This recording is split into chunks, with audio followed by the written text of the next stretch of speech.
السلام عليكم حبايبي، عاملين ايه؟ النهارده جايه لكم بحاجه جديده. قلت اعمل عشاء خفيف وبسيط لعيالي. جبت هنا 3 بيضات زي ما انتوا شايفين كده، وهحط عليهم ربع كوبايه لبن، وبعدين هحط معلقتين دقيق. قبل ما انسى، بس لو عجبكم الفيديو طبعا ما تنسوش تكتبوا لي تعليق حلو وتدوسوا لايك واكسبلور وتابعوني. وهنا حطيت، بعد ما حطيت معلقتين دقيق، هحط الطماطمايه متقطعه وبصلايه وفلفل اخضر احطهم عليه، وهقلبهم كويس في الخليط.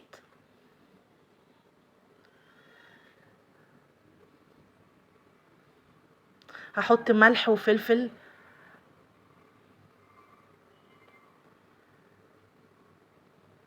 وهقلبهم كويس.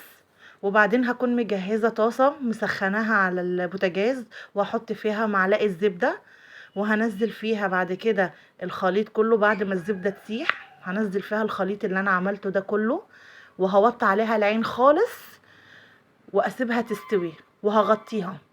بس قبل ما اغطيها هحط عليها ميكس جبن كان عندي في الفريزر. لو انتوا مش عندكم ميكس الجبن عادي جدا، مش لازم يعني، بس الجبن بتديها برضو طعم حلو وبتزيد الفايدة برضو.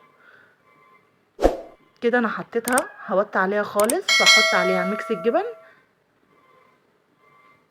وهغطيها واسيبها بقى تستوي خالص.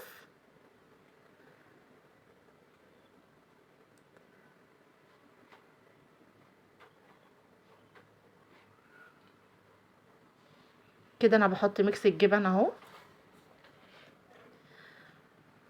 وانا كده كنت موطيه عليها خالص، يعني ما تستنوش لما تحطوا وتغطوها، لا وطوا عليها اول ما تبقى كده بالمنظر ده. كانت هي كده خلصت معايا. شايفين شكلها حلو ازاي؟ وطعمها كان خطير، واولادي حبوها جدا. وبألف هنا وشفا.